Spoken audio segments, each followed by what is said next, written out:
Hey guys, welcome back to my channel. Today I am sharing my weeks 4 to 6 pregnancy update. And I'm gonna try to do it as efficiently as possible. There's like a million things going on, but like, hi, I guess that's life with 3 kids now. There's always like a million things happening.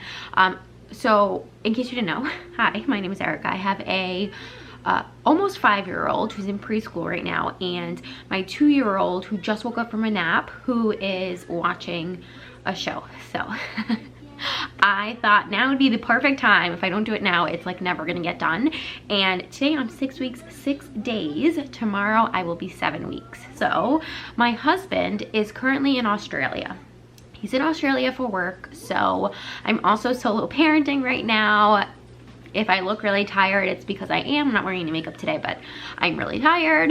Like always, I will have everything that I mentioned linked down below in case you want to try anything out. Still no one knows. That's like a huge thing. Still no one knows.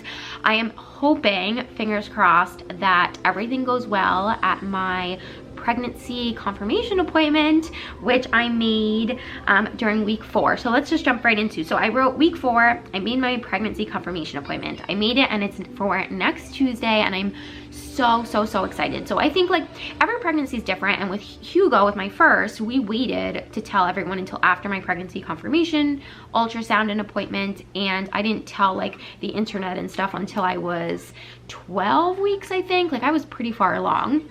Then with Theodore, I told everybody when I was like 4 weeks.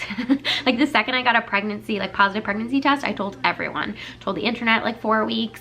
And I think every pregnancy is different, and you just kind of have to follow your gut and like follow how you're feeling. And this go around, I just kind of felt like, you know, I want to keep this between Jeff and I for a little while. And I think too, like just realizing that I wanted to digest the information before sharing it. And that's not to say that like if something happened, obviously I would tell people, but just being able to like really sit with the information first and really understand like how I'm feeling about it and then share it has been just how I've wanted to do this pregnancy. So if you've watched any of my vlogs in the past, I had mentioned in my vlogs that I was switching practices. I decided to officially, well, I guess it's like never official, but I switched back. I switched back to my original practice.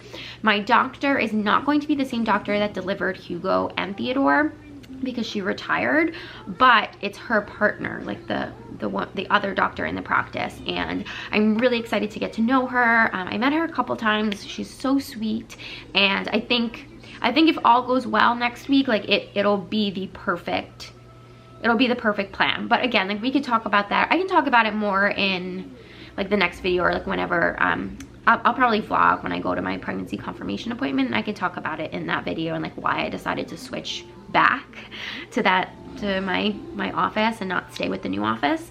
All right, so I wrote week 4, bloating in the evenings, and that's true even now. Yesterday I was so bloated. Oh my gosh, I looked like 20 weeks pregnant. So I'm so bloated. I was so bloated week 4. Week 4, nausea in the morning, early afternoon. So a lot of these symptoms I've been experiencing weeks 4, 5, and 6. And this is, again, another one. Although I will say in the past few days since Jeff's been gone, my nausea has been tamed a lot. But yeah, for weeks 4 to 6, I've been experiencing nausea, but this is so different from my other pregnancies. My nausea is only in the mornings and early afternoons, and it's very mild. Knock on wood.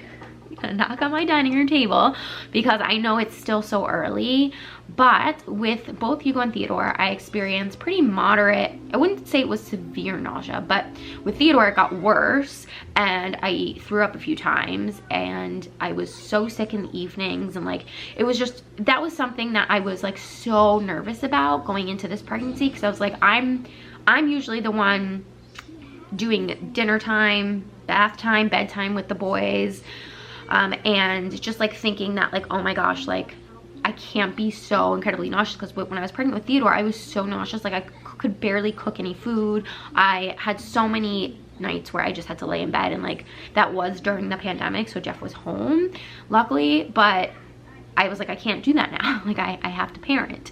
And so luckily it's been so different this time, and I've been experiencing nausea in the morning, which I like so much prefer, because the mornings for us are so busy and so hectic with like school drop-offs and zipping here and there, and like there's so much other things to focus on that, like, yes, if I'm feeling nauseous, like I have to take a minute.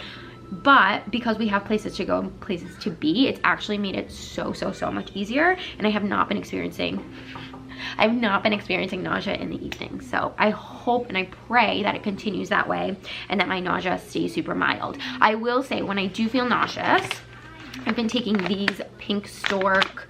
These are the Pink Stork Morning Sickness Sweets. Guys, these have been working so well. Not sponsored. They did not send this to me. No one, like, I don't have a code or anything. I literally just Googled on Amazon, like, I wanted hard ginger candies, but I didn't want them to be chewy.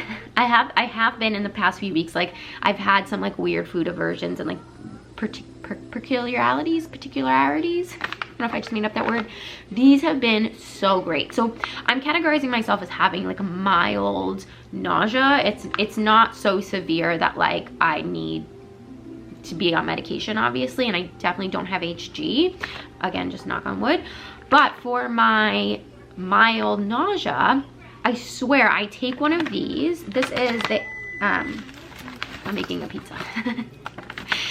I take one of these. It's a little like hard ginger candy, essentially. It has like a little raspberry in it, which I was like not, my stomach was like not enthusiastic about, but like, you can barely taste it. It also has, I think it's B6. I think that's like the real kicker. Where are the ingredients? I can't find the ingredient list on this. Yes, or vitamin B6. I think that's like what really does it, because I take one of these and I immediately stop feeling nauseous, and it's incredible. Like, it's incredible. So I cannot recommend these enough if you have like mild to moderate morning sickness. Sorry, my contact lenses bother me. Definitely talk to your doctor first, obviously, but these have been a lifesaver. So great. I wrote week 4, feel like my boobs are growing, nipple sensitivity, shortness of breath during the night, weird dreams but not insane, and that sort of continued. Like, I've had just like odd dreams, nothing like over the top or like overly scary. Some people say like right before they get their positive pregnancy test, they get like have a bunch of scary dreams. I never had that. I wrote Stanley Cup is the best. My Stanley Cup is currently by the front door. I'll go grab it to show you in a little bit, but my Stanley Cup has been hold on, I'll go get it. Okay, Stanley Cup is the best. If you are pregnant, just found out you're pregnant, buy one for yourself. It is the best investment you can make for yourself as a pregnant woman. Get yourself a Stanley Cup. This is the 40-ounce one. When I first took it out of the packaging, I was like, oh my god, that's huge. But for someone who's pregnant who needs to be drinking a lot of water, I like truly cannot recommend this enough. I'll link, I got mine at Dick's Sporting Goods. I'll link it down below. The best thing ever.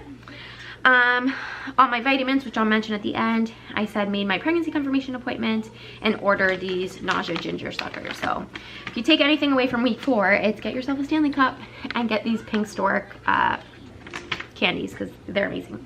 Week 5, I wrote nausea in bursts in the morning, starving at night, which is something I'm still experiencing now. Like, I get so hungry in the night.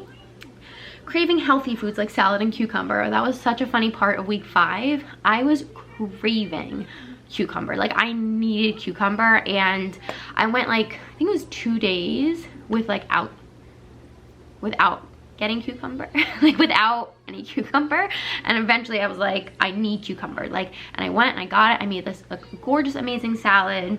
Yeah, I've just been like craving a lot of healthy foods, but I also have been craving carbs, like just straight up bread. I said contacted endocrinologist to get thyroid medicine. So in case you didn't know, I have Hashimoto's disease and hypothyroidism.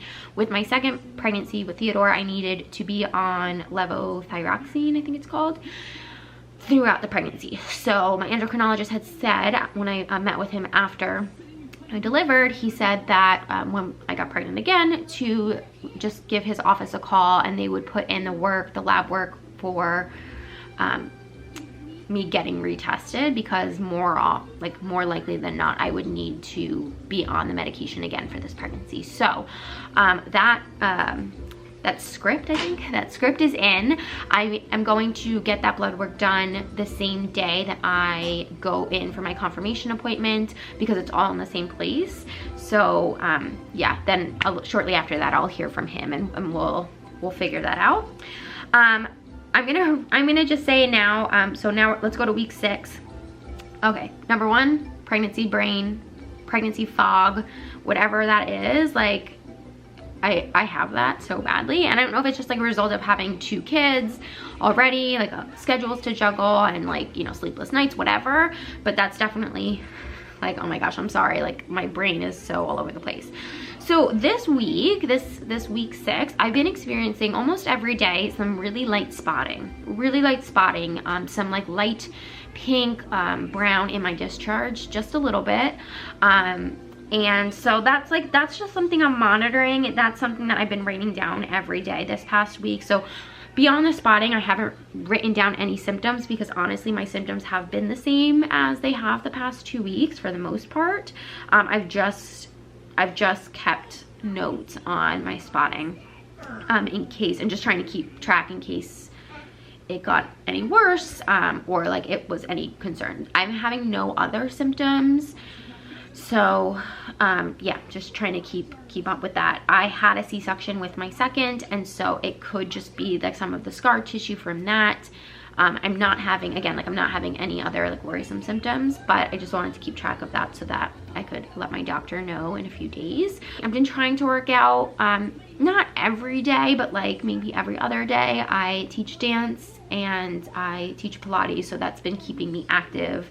And I think just, again, like keeping up with 2 other kids while also pregnant, I'm also trying to take advantage of like feeling this good, because again, with both of my other pregnancies, I don't remember feeling this good at this point in my first trimester, which of course, like with anxiety, like makes me feel nervous, thinking like, oh well, maybe something's wrong, and like, you know, your brain goes there. But I'm trying to stay as positive as possible before the confirmation appointment. So before I wrap this up, I will end with like a belly shot of my 6-week belly, but before I do that, let me just show you the vitamins that I'm taking. So I have a vitamin C. This is a nature-made vitamin C.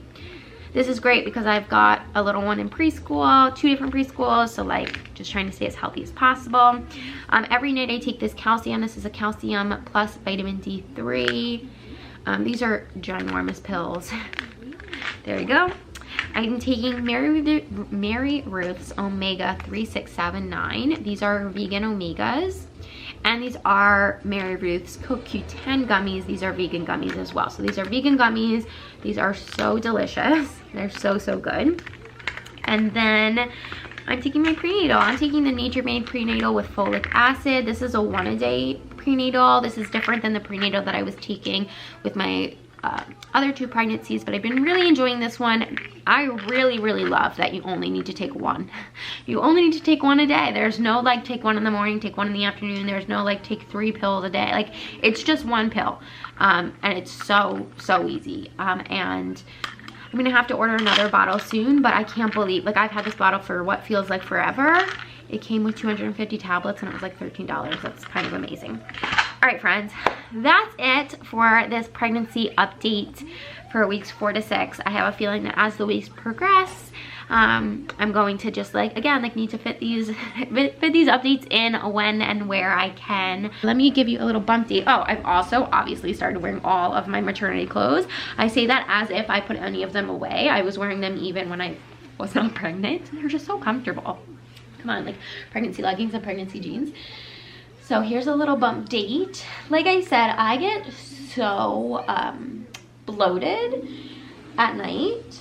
I'm not super bloated right now. I did a workout. I've been using my Peloton as much as I can. And I did a workout earlier today. So I feel like that helps with the bloating. But I'll have to show you one night. I'll have to show you one night when my stomach gets really bloated, because it's like wild to see. All right, guys, that's it. Thank you so much for watching. I'll see you in my next one. Bye.